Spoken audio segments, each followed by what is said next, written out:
Assalamualaikum warahmatullahi wabarakatuh.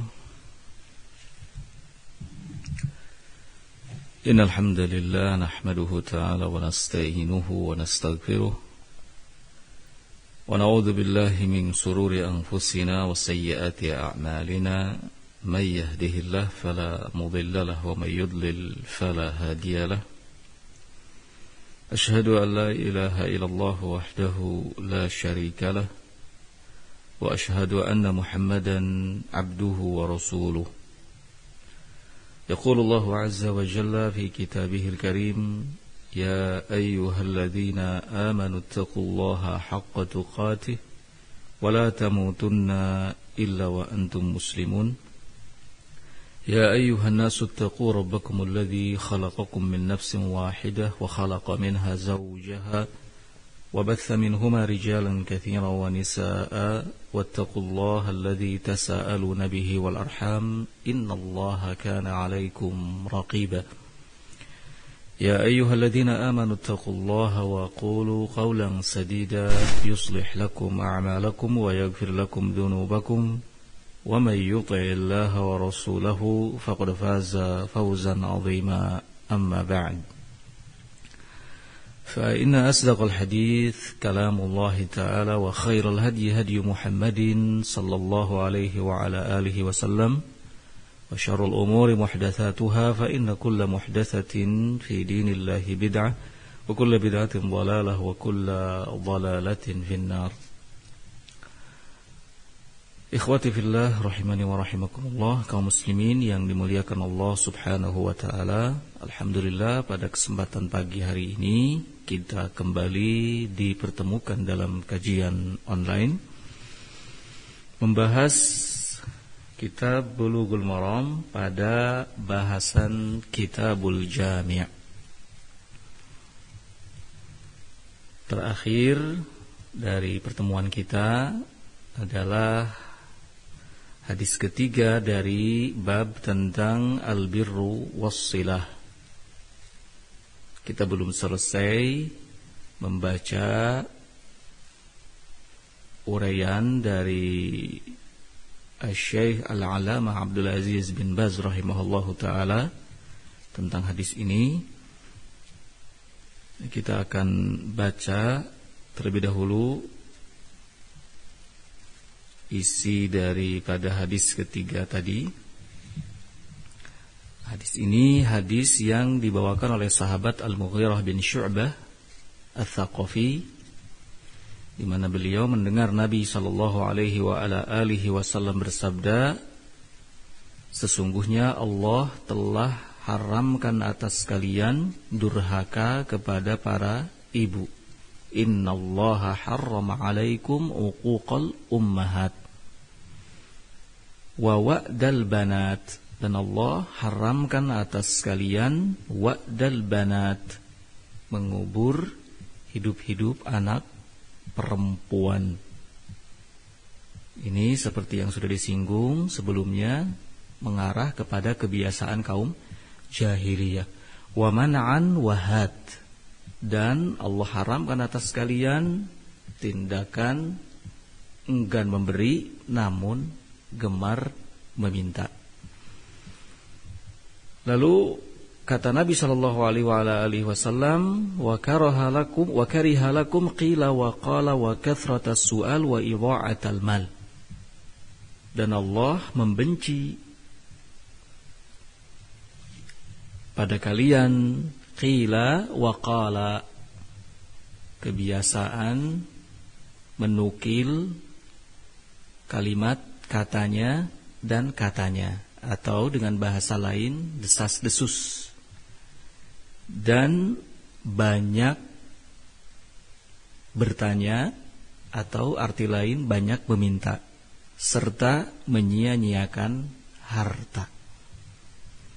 Kemudian disebutkan di sini wa fil lafdil akhar wa yaskhatu lakum qila wa qala wa kathratas su'al wa idha'atal mal. Dalam teks lain kalimatnya adalah wa yaskhatu lakum qila wa qala. Allah membenci, tidak menyukai pada kalian qila wa qala, katanya dan katanya, kalimat itu kemudian banyak bertanya atau meminta serta menyia-nyiakan harta. Ikhwati fillah rahimani wa rahimakumullah, 3 hal yang diharamkan oleh Allah sudah kita bahas ya, pada pertemuan sebelumnya. Uquqal ummahat, durhaka kepada para ibu, kemudian mengubur anak atau bayi perempuan hidup-hidup, lalu tindakan enggan memberi namun gemar meminta. Tinggal berikutnya kita akan sampaikan perkataan Syekh Al-Allamah Abdul Aziz bin Baz rahimahullahu ta'ala ya, tentang yakrah lakum qila wa qala. Allah tidak menyukai pada kalian kalimat katanya dan katanya atau desas-desus. Beliau rahimahullahu ta'ala mengatakan, wa amma qauluhu sallallahu alaihi wasallam wa yakrahu lakum qila wa qala wa fil lafdil akhar wa yaskhatu lakum qila wa qala. Sabda Nabi sallallahu alaihi wa ala alihi wasallam, Allah tidak menyukai pada kalian kalimat katanya dan katanya. Dalam teks lain, Allah membenci pada kalian qila wa qala, kalimat katanya dan katanya. Maknahu, maknanya adalah al-hathu ala qillatil kalam, anjuran untuk sedikit berbicara. Wal hirsu ala adamit tawassu, dan motivasi untuk tidak terlalu meluas dalam perkataan. Lianna tawassu'a fil kalam yufdi ilal kadhib wa yufdi ilal ghalat. Sebab terlalu meluas dalam perkataan atau pembicaraan ini bisa mengantarkan kepada kedustaan dan bisa mengantarkan kepada kekeliruan dan kesalahan. Dulu sahabat Umar bin Khattab mengatakan, man kathura kalamuhu kathura khata'uhu. Siapa yang banyak bicaranya maka banyak salahnya.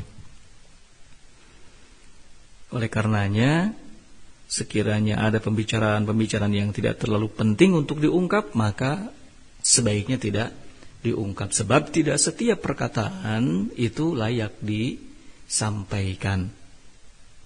Kalau orang sudah tidak peduli dengan apa saja yang keluar dari ucapannya, dari perkataannya, maka sudah dipastikan rentan jatuh dalam kesalahan atau bahkan kedustaan, waliyadzubillah. Kemudian kata Syekh, fayambaghi lil mu'mini an yakuna qalilul kalam illa fil khair.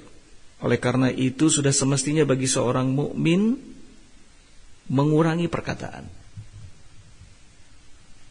Illa fil khair, kecuali dalam hal kebaikan.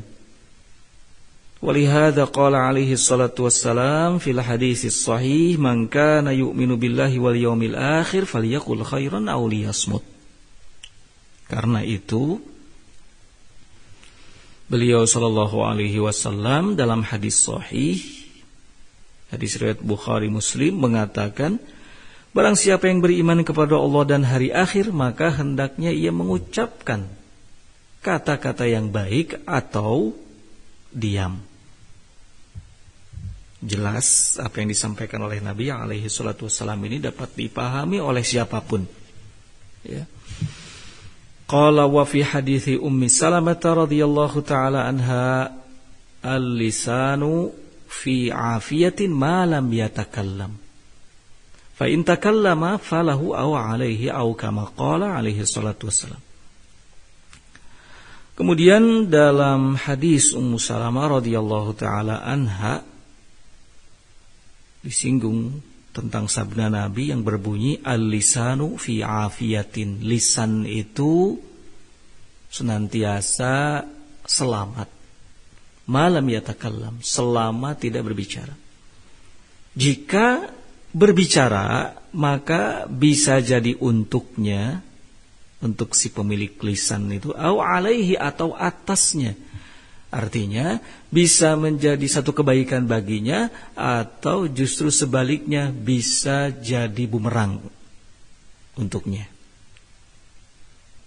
Nah, disinilah ya pentingnya setiap kita menjaga kata-kata yang keluar dari lisan kita. Apalagi kalau kata-kata itu mengandung kutipan-kutipan. Kutipan-kutipan yang didengar ya entah dari mana asalnya, belum bisa dipastikan kebenarannya. Dalam hadis tadi Nabi mengatakan yakrahu lakum qila wa qala. Qila wa qala adalah kutipan-kutipan, katanya si fulan, katanya si allan. Nah, desas-desus ya. Tayyib, falhasilu, kata Syekh rahimahullah, falhasilu, kesimpulannya, annal insana fi afiyatin ma lam yantiq, fa in nataqa faqad ta'arrada lil khatri.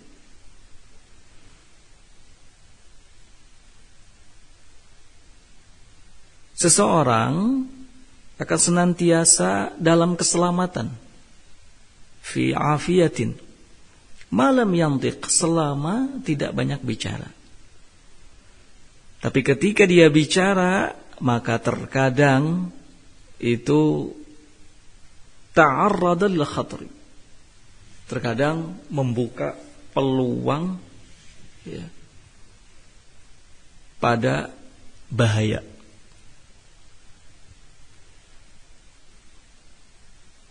Fayambagi lahu an yantiq bi khairin, maka sudah semestinya baginya untuk berbicara dengan pembicaraan yang baik, wa an yaskut amma siwa, dan diam dari selainnya. Imma khairun wa imma sumt.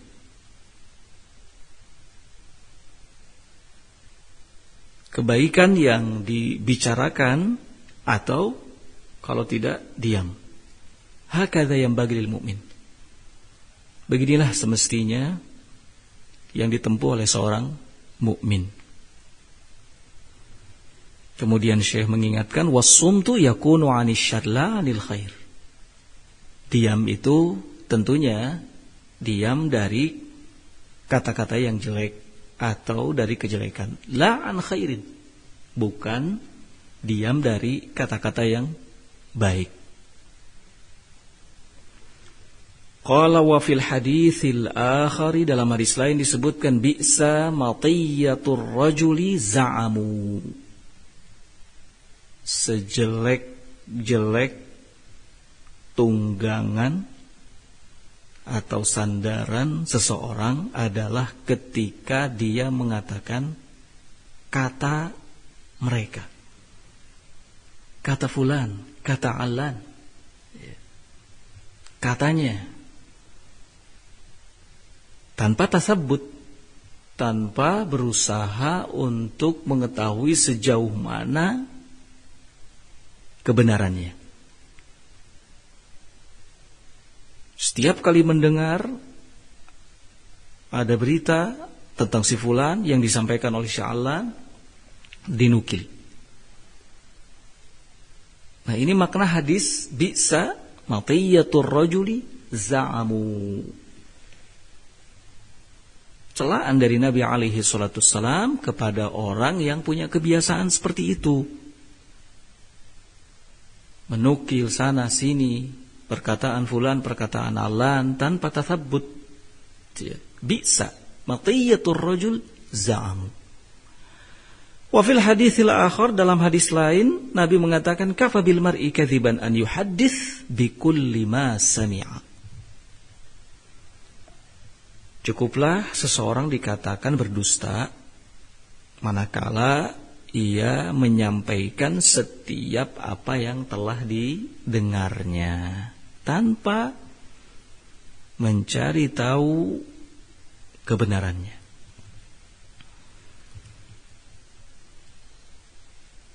Ini tindakan yang buruk. Ya, apalagi kalau ini dipakai untuk menjatuhkan saudaranya, dipakai untuk menjatuhkan lawan. Ya, ini tidak sportif, tidak ilmiah. Fayambaghi lil mu'min an yakhtara al-kalam at-tayyib idza takallama bihi. Maka sangat pantas bagi seorang mukmin untuk memilih kata-kata yang baik. Idza takallama bihi, apabila ia berbicara. Wa an yakuffa 'anil kalamis sayyi, dan hendaknya ia menahan diri anil kalamis sayyi, dari kata-kata yang jelek. Wa alla ya'khudha mimma yasma'u illa at-tayyib, dan jangan sampai ia mengambil setiap apa yang didengarnya illa at-tayyib, kecuali yang baik. La yuhadditsu bikulli ma sami'a, enggak boleh baginya menyampaikan setiap apa yang telah didengarnya. Bal yakhtar wa yanzur, namun hendaknya ia memilih mana kata-kata yang baik, wa yanzur, dan melihat. Fayudhiru at-tayyib alladhi yanfa'un nas wa yada' ma siwah.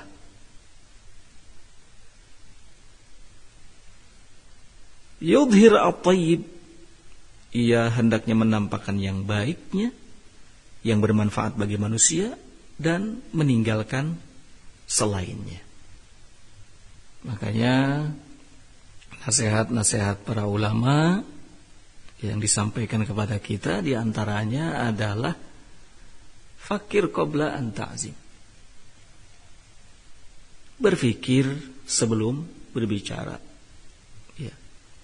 Seperti pernyataan Imam Asy-Syafi'i rahimahullahu taala misalnya,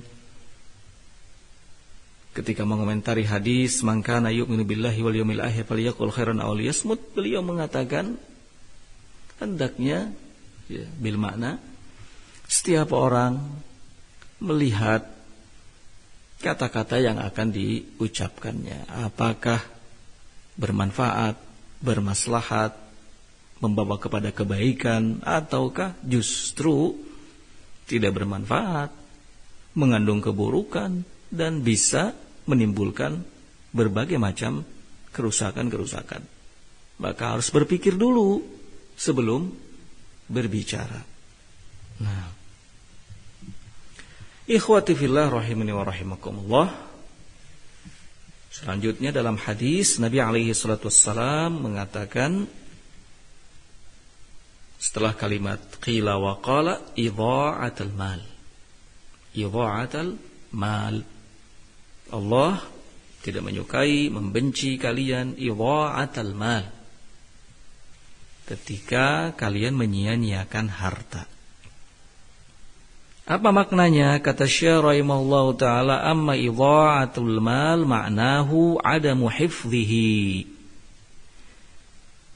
Adapun menyia-nyiakan harta maknanya adalah adamu hifdhihi, tidak menjaganya. Bal yudayyi'uhu fil haram,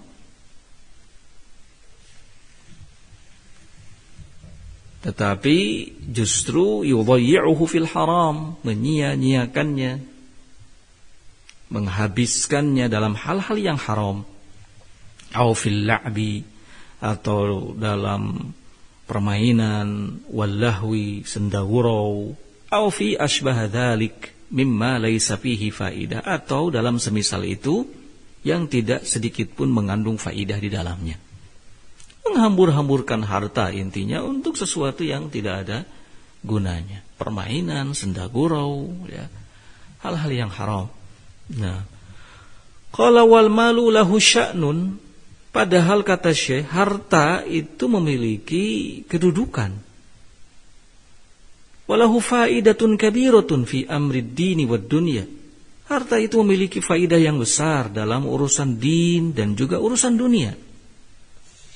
Fal wajibu hifdhuhu wa sarfuhu fima yanfa'u, maka yang wajib adalah menjaganya, ya. Wa sarfuhu fima yanfa'u, dan menggunakannya dalam hal-hal yang bermanfaat.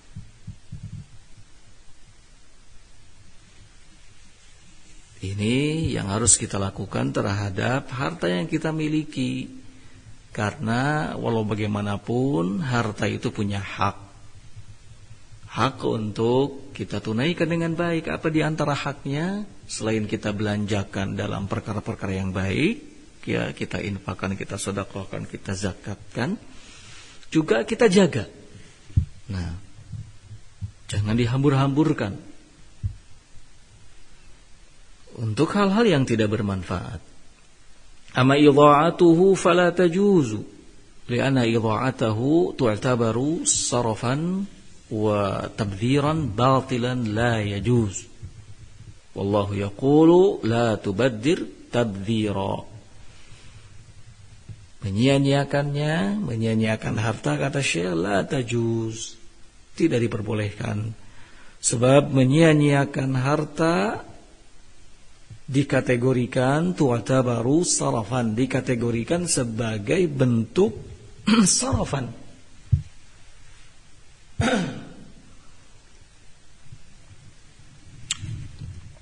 Tindakan berlebihan, ya, israf, wa tabdhiran, dan tabdhir,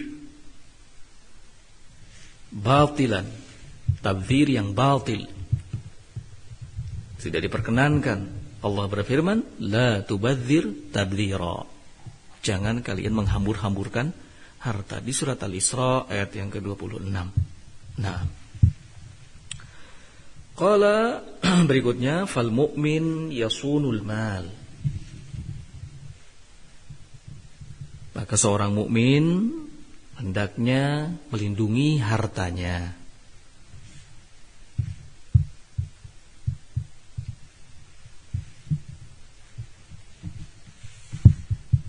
Fal mu'minu yasunul mal, seorang mukmin hendaknya melindungi hartanya.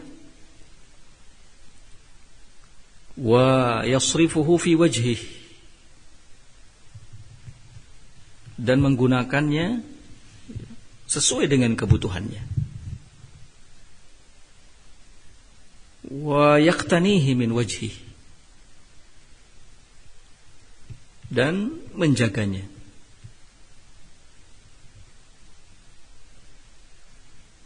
sebagaimana mestinya. Wa yaksibuhu min wajhih, kemudian mengupayakan untuk mendapatkannya dengan cara yang benar. Hakadzal mu'min, seperti inilah seorang mukmin. Wa huwa mas'ulun an malihi min aina iktasabahu wa fima anfaqahu. Dia bertanggung jawab dengan segala hal yang berhubungan, ya, dengan hartanya, dari mana ia peroleh dan dalam hal apa ia infakkan. Fa'alaihi an yattaqiyallah fi kasbil mal.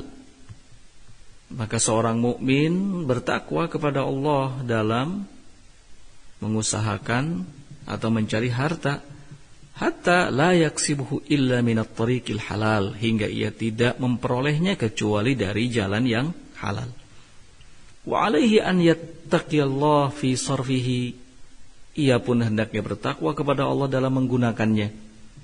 Fala yadhahu fil malahi aw fil khumur aw fil ma'asi aw fil la'bi wal lahwi. Jangan sampai ia meletakkannya fil malahi, pada hal-hal yang sifatnya hura-hura, atau fil khumur, atau untuk mabuk-mabukan, minum khamr, atau untuk kemaksiatan, atau fil la'bi wal lahwi, atau permainan, senda gurau, alladzi la khaira fihi, yang enggak ada kebaikannya sama sekali. Au ma asbaha dzalika, atau semisal itu, mimma yu'addu batilan, yang dianggap sebagai sebuah kebatilan, wa yu'addu tabdiran, wa yu'addu safahan wa fasadan. Dianggap sebagai tabdzir, ya, dianggap sebagai tindakan keji dan kerusakan. Nah, fal malu lahu sya'nun wa huwa yu'inu 'alal khair idza ahsana at-tasarruf fihi. Maka kesimpulannya, harta memiliki kedudukan. Harta ini sesuatu yang yu'inu 'alal khairi, dapat membantu kebaikan apabila benar dalam menggunakannya. Ya. Kalau kita gunakan harta kita dengan baik, tentu akan membuahkan kebaikan. Tapi kalau kita gunakan harta yang kita miliki ini untuk sesuatu yang tidak bermanfaat, yang tidak baik, ya, mengandung hal-hal yang diharamkan oleh Allah, ini bisa membahayakan kita dan membuahkan hal yang buruk bagi kita. Karena akan dimintai pertanggungjawabannya nanti di hadapan Allah Subhanahu wa ta'ala, saat setiap kaki kita tidak mampu bergeser, ya, hingga disampaikan kepada kita 4 pertanyaan. Satu dari 4 pertanyaan itu adalah tentang harta yang kita miliki. Min aina iktasabahu wa fima anfaqahu. Dari mana kita peroleh dan, ya, kemana kita infakkan. Nah, ikhwati fillah rahimani wa rahimakumullah, yang terakhir dari apa yang disampaikan oleh Nabi alaihi salatu wassalam setelah idha'atul mal adalah kathratas su'al. Asy-Syaikh rahimahullahu ta'ala mengatakan, wa amma kathratas su'al, adapun banyak bertanya atau meminta, ya. Ini yang ketiga dari hal yang dibenci, tidak disukai oleh Allah Subhanahu wa ta'ala. Fahadha fassarahu ahlul ilmi ala wajhain. Ahlul ilmi menafsirkan kalimat ini, ya, menjadi dua tafsiran. Ahaduhuma, salah satunya, kasratus su'al fid dunya fi talabil mal. Yang dimaksud dengan kasratus su'al, banyak, ya, meminta di sini adalah terkait dengan dunia. Kasratus su'al fid dunya, banyak meminta urusan dunia, fi talabil mal, ya, mencari harta benda. Wa hadza la yanbaghi, jelas ini tidak semestinya dilakukan, ya. Yanbaghi lil insan alla yas'ala illa inda dharurah. Semestinya bagi setiap orang tidak meminta kecuali terpaksa, ya, kecuali terpaksa. Karena walau bagaimanapun meminta-minta itu adalah tindakan tercela. Karenanya Nabi alaihi salatu wassalam mengatakan bahwa ini hal yang tidak disukai oleh Allah, kathratus su'al, banyak meminta. Walihada yaqulu sallallahu alaihi wasallam, karena itu Nabi pun mengatakan, la yazalur rajulu yas'alun nasa hatta ya'tiya yaumul qiyamah wa laysa fi wajhihi muz'atu lahmin. La haula wala quwata illa billah. Ya. Seseorang terusan meminta kepada manusia, atau tidaklah seseorang dalam keadaan terus-terusan meminta kepada manusia, melainkan nanti dia akan datang pada hari kiamat dalam keadaan di wajahnya, ya, sudah tidak ada dagingnya, melainkan wajahnya sudah tidak ada dagingnya. Waliyadzubillah. Ya.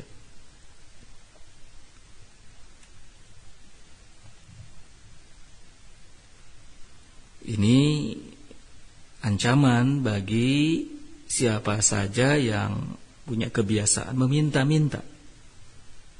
Tidaklah seseorang dalam keadaan terus meminta-minta kepada manusia, melainkan dia akan datang nanti pada hari kiamat dalam keadaan di wajahnya enggak ada sepotong daging pun. Ya. Memang secara fakta dalam kehidupan sehari-hari, ya, orang yang cenderung punya kebiasaan suka meminta-minta itu, ia akan mengorbankan rasa malunya. akan mengorbankan rasa malunya. Makanya ada istilah tidak punya muka. Ya, kita sering mendengar kata-kata tidak punya muka. Nah, itu gambaran dari orang yang sudah tidak ada rasa malu. Nah, di dalam hadis ternyata Nabi mengatakan bahwa siapa saja yang punya kebiasaan seperti itu terus-menerus ia lakukan, maka nanti pada hari kiamat akan datang dalam keadaan di wajahnya itu sudah enggak ada lagi dagingnya. Ya. La haula wala quwata illa billah. Wa yaqulu sallallahu alaihi wasallam man sa'ala an-nasa amwalahum takatsuran fa inna ma yas'alu jamran falyastakhilla aw liyastakthir. Rawahu Muslim. Nabi alaihi salatu wasallam juga mengatakan barang siapa yang minta kepada manusia ya, dari harta milik mereka takatsuran untuk memperbanyak kekayaannya. Jadi berusaha memperbanyak kekayaannya dengan cara apa? Minta. Barang siapa yang seperti ini keadaannya, fa inna ma yas'alu jamran, maka sesungguhnya dia itu sedang meminta bara api. Falyastakhilla aw liyastakthir. Baik yang ia peroleh itu sedikit jumlahnya atau banyak. Rawahu Muslim, hadis riwayat Muslim. Qala wal wajibu al-hadar, maka yang wajib adalah senantiasa waspada, ya, berhati-hati. Nah, qala fi hadithi Qabisah bin Mukharib radhiyallahu taala anhu, annal mas'alata la tahil illa li ahadits thalathatin. Dalam hadis Qabisah ya, bin Mukharib radhiyallahu taala anhu disebutkan bahwa meminta-minta itu tidak halal kecuali untuk satu dari 3 golongan. Apa 3 golongan yang dimaksud? Rajulun tahammala hammalatan. Pertama, rajulun tahammala hammalatan. Ya. Fahallat lahul mas'alatu hatta yusibaha thumma yumsiku. Golongan yang pertama, seseorang yang memiliki beban sangat berat, nggak ada lagi jalan keluar. Fahallat lahul mas'alatu, maka dibolehkan baginya meminta-minta ketika itu. Hatta yusibaha, hingga ia mendapatkannya. Thumma yumsik, namun kemudian dia tahan. Kalau sudah mendapatkannya, tidak lagi perlu minta. Ya. Nah, beban itu banyak, misalnya beban hutang atau apapun itu. Ya. Nah, ini yang pertama. Wa rajulun asabathu jaihatun ijtahat malahu fahalat lahul mas'alatu hatta yusiba qiwaman min 'aishin aw qala sidadan min 'aishin. Yang kedua, seseorang yang tertimpa musibah, ijtahat malahu, hingga habis seluruh harta bendanya. Nah, maka boleh baginya minta hingga ia mendapatkan qiwaman min aish, sesuatu yang bisa menopang hidupnya. Au qala sidadan min aish, sama artinya. Rajulun asabathu faqatun hatta yaquma thalathatun min dhawil hija min qaumihi laqad asabat fulanan faqatun. Kemudian yang ketiga, seseorang yang ditimpa kemiskinan, fakir, ya. Hingga ada 3 orang yang berakal, Thalathatun min dawil hija, 3 orang yang berakal dari kaumnya yang merekomendasinya dengan mengatakan, laqad asabat fulanan faqatan, sungguh dia si fulan itu benar-benar fakir, benar-benar apa? Miskin. Fahallat lahul mas'alatu hatta yusibu qiwaman min aishin aw qala sidadan min aishin. Maka boleh baginya meminta-minta hingga ia mendapatkan sesuatu yang bisa menopang hidupnya. Fama siwahunna minal mas'alati ya Qabisah suhtan yaquluha sahibuha suhtan, rawahu Muslim. Adapun selain itu dari meminta-minta wahai qabisah adalah hal yang diharamkan. Yaquluha sahibuha suhtan. Ya. Bila pelakunya memakan hasilnya, maka ia memakan hasil yang haram.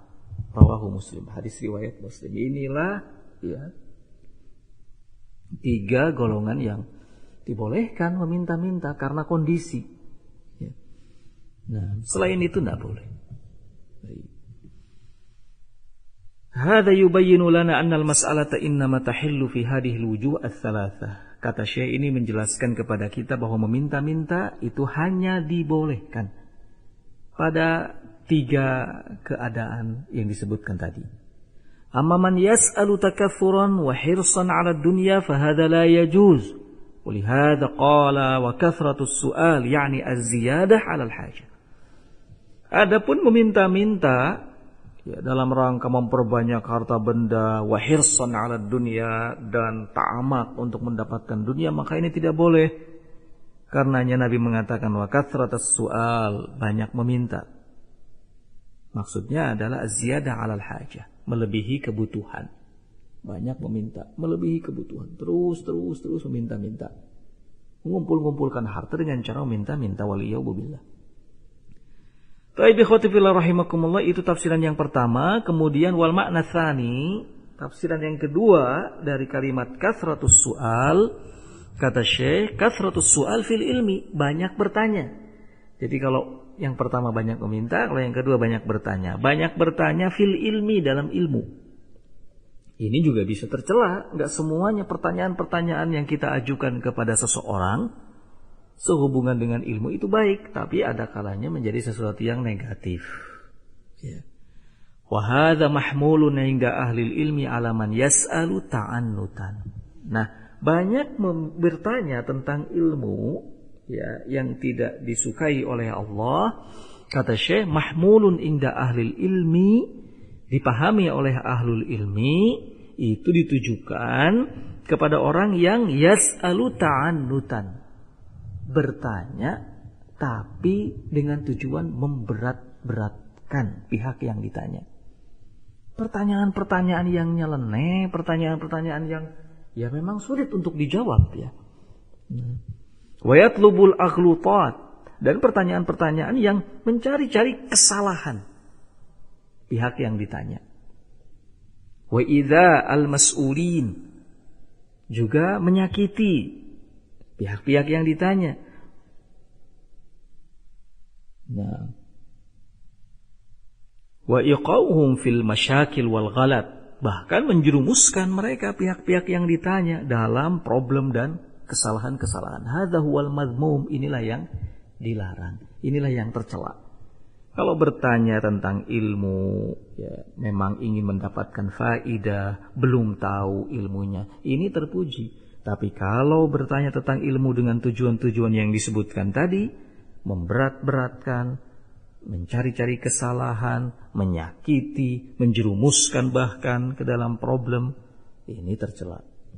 Amma man yas'alu li talabil ilmi walil faidati wal yastafida wal ya'lamal haqq wa yaqtasid fi as-su'al wa la yatlubul aghlutat wa la yaqsudu idhara husni fahmihi 'ala an-nas aw jawdati fahmihi aw riya fa hadza la haraja 'alaihi.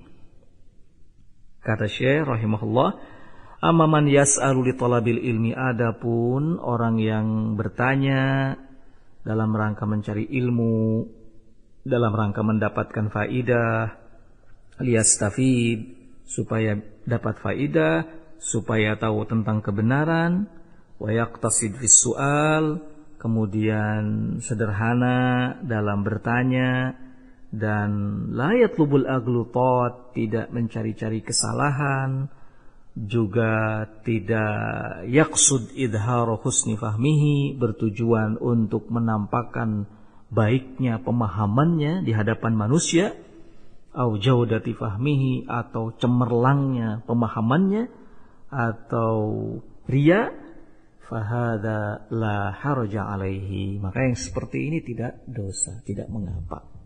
Ya, yang terpenting tadi menghindari mencari-cari kesalahan, ya, menghindari tujuan, menampakkan bagusnya pemahaman dia, ya.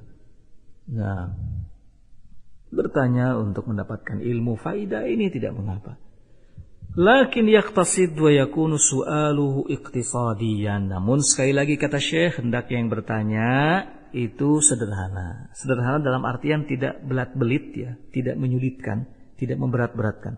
Wa yakunu su'aluhu iqtisadiyan. Pertanyaannya itu benar-benar sederhana. Yataharra asy-syai'a al-muhim fayas'alu. Berusaha menyampaikan sesuatu yang penting. Kemudian ia menanyakannya. Wala yu'dhi al-mas'ulin bil aghlutat wal masyakil. Tidak menyakiti pihak-pihak yang ditanya dengan aghlutat, cari-cari kesalahannya, wal masyakil, dan menjerumuskannya ke dalam problem allati qad takhfa alaihim, yang kadang luput, ya, pada mereka pihak-pihak yang ditanya. Au ta'attalihim amma huwa aham, atau ya menyakiti pihak-pihak yang ditanya dengan ta'attalihim amma huwa aham, dengan melupakan mereka dari hal yang lebih penting. Qala wala yaqsud ar-riya wa idhara annahu afhama min ghairihi. Dan jangan sampai bertanya dengan tujuan riya dan menampakkan bahwa dirinya lebih paham daripada yang lainnya.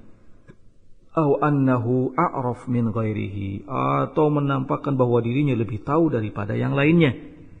Au ma asbaha dzalika, atau semisal itu. Bal yakunu lahu qasdun salihun. Namun hendaknya ia memiliki tujuan yang baik. Nah, ini hal yang penting yang harus diperhatikan, ya, bagi siapa saja yang memang punya kesemangatan untuk selalu bertanya. Harus punya tujuan yang baik, wa niyatun shalihatun, dan niat yang lurus, wa yataharra al-masaila allati yahtaju ilaiha, dan berusaha bersungguh-sungguh menyampaikan pertanyaan-pertanyaan yang memang dibutuhkan.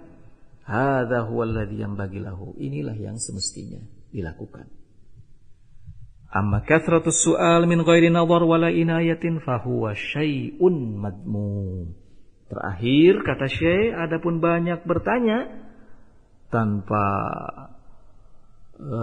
meneliti, tanpa memperhatikan, yang penting nanya saja, ini sesuatu yang tercela. Jadi memang kita dapati kenyataan ada orang-orang yang sukanya bertanya hal-hal yang aneh, ya. Atau apa saja ditanyakan, subhanallah, sampai yang ditanya bingung. Ya, apa saja ditanyakan. Atau bahkan menanyakan sesuatu tapi dengan bahasa yang berbelat-belit. Makanya tadi dikatakan kalau mau nanya, sampaikan pertanyaan dengan bahasa yang sederhana, bisa dipahami dengan baik, dan menyangkut hal-hal yang dibutuhkan. Ikhwati fillah rahimani wa rahimakumullah, kaum muslimin yang dimuliakan Allah Subhanahu wa taala, nampaknya kita cukupkan sampai di sini pertemuan kita pada pagi hari ini. Insyaallah nanti kita lanjutkan di kesempatan yang sama. Seperti biasa, sebelum kita tutup, ada beberapa pertanyaan yang masuk di sini.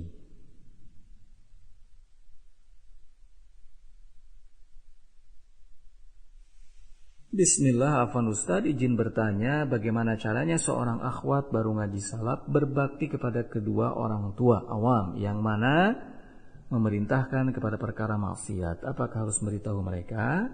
Tapi seorang akhwat juga khawatir syubhat menyambar. Nah, seperti yang diketahui bahwa berbakti kepada kedua orang tua adalah hal yang wajib, ya, hal yang wajib. Namun jika kedua orang tua memerintahkan kepada hal yang bertentangan dengan perintah Allah, maka Tidak ada kewajiban taat kepadanya. La ta'ata fi makhlukin atau li makhlukin fi ma'siyatil khaliq. Tidak ada ketaatan kepada makhluk dalam bermaksiat kepada sang khaliq. Ketika kedua orang tua memerintahkan kepada perkara maksiat, maka sebisa mungkin kita sampaikan kepada keduanya bahwa ini adalah hal yang tidak diperbolehkan karena secara hukum agama ini dilarang, dengan bahasa-bahasa yang baik, ya. Nah, atau kalau misalnya kita punya solusi lain, sampaikan solusi yang lain yang terbaik. Kalau misalnya perintahnya adalah yang lain, B misalnya bukan yang A tadi yang dilarang, maka saya siap misalnya. Nah, intinya tetap harus disampaikan dengan kata-kata yang baik. Jangan sampai terputus komunikasi dengan kedua orang tua.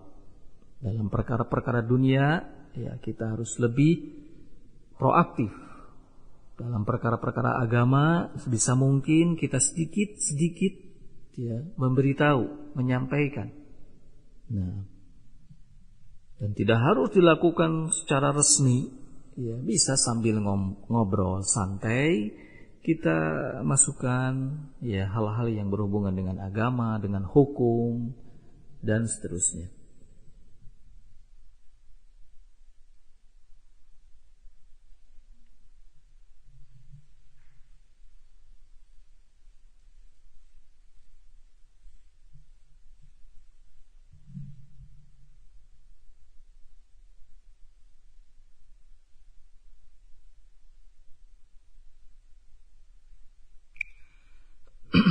Apa yang dilakukan seseorang yang masbuk apabila mendapati orang-orang yang salat berjamaah dalam kondisi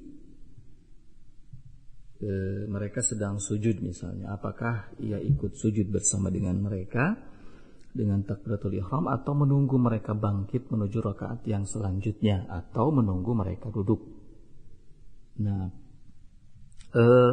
ketika kita masuk masjid mendapati imam dan jamaah ya, yang ada di dalam masjid sudah sholat, bahkan sudah dalam posisi sujud seperti yang disebutkan di pertanyaan, maka kewajiban kita adalah langsung mengikuti mereka, mengikuti imam. Nah, sujud, tidak menunggu hingga imam dan seluruh jamaah berdiri atau duduk, tapi langsung kita ikut pada posisinya. Innama ju'ilal imam liyutamma bih. Sungguhnya imam dijadikan untuk diikuti. Nah, dengan takbiratul ihram. Dengan takbiratul ihram. Nah,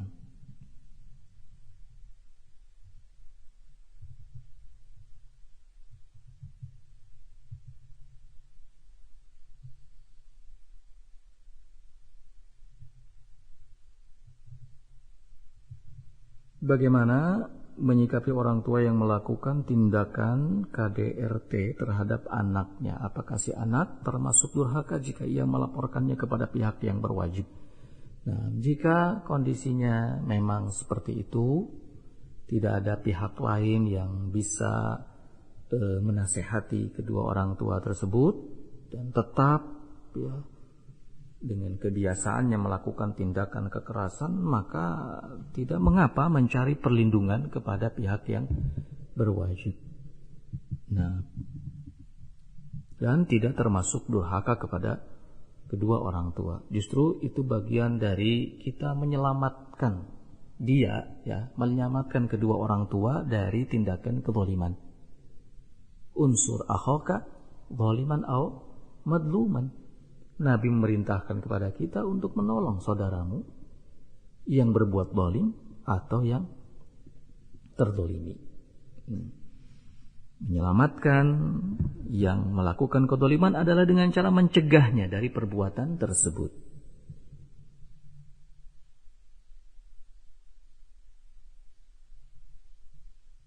Bagaimana menyikapi undangan makan dari orang yang tercampur hartanya antara yang halal dan yang haram? Nah, la bas. Tidak mengapa ya untuk kita penuhi undangannya. Nah, yang terpenting adalah makanan yang kita makan betul-betul halal. Bukan hasil curian. Ya.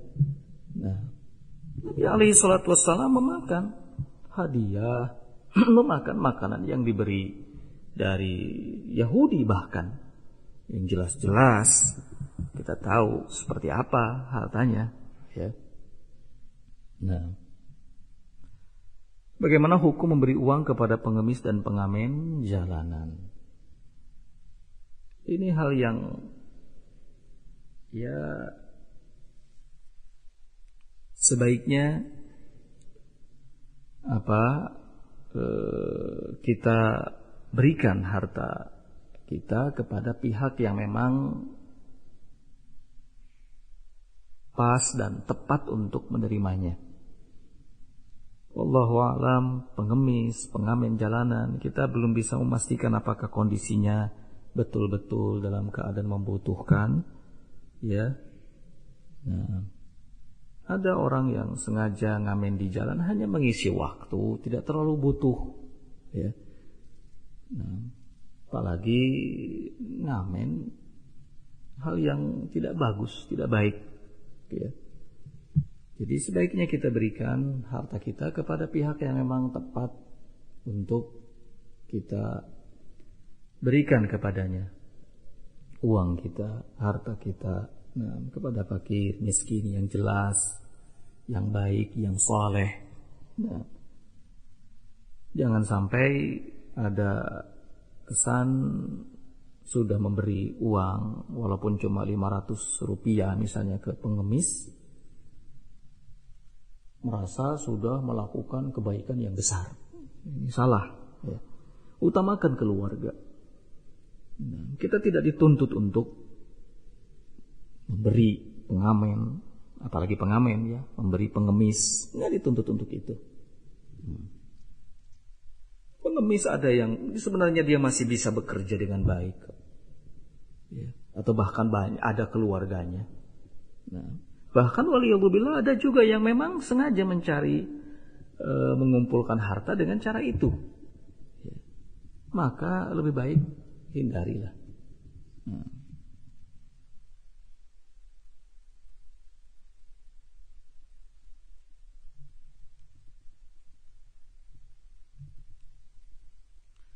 Baik, nampaknya kita cukupkan sampai di sini. Allahu ta'ala a'lam bis-shawab. Subhanakallahumma bihamdika asyhadu an la ilaha illa anta astaghfiruka wa atubu ilaik. Walhamdulillahirabbil alamin. Wassalamualaikum warahmatullahi wabarakatuh.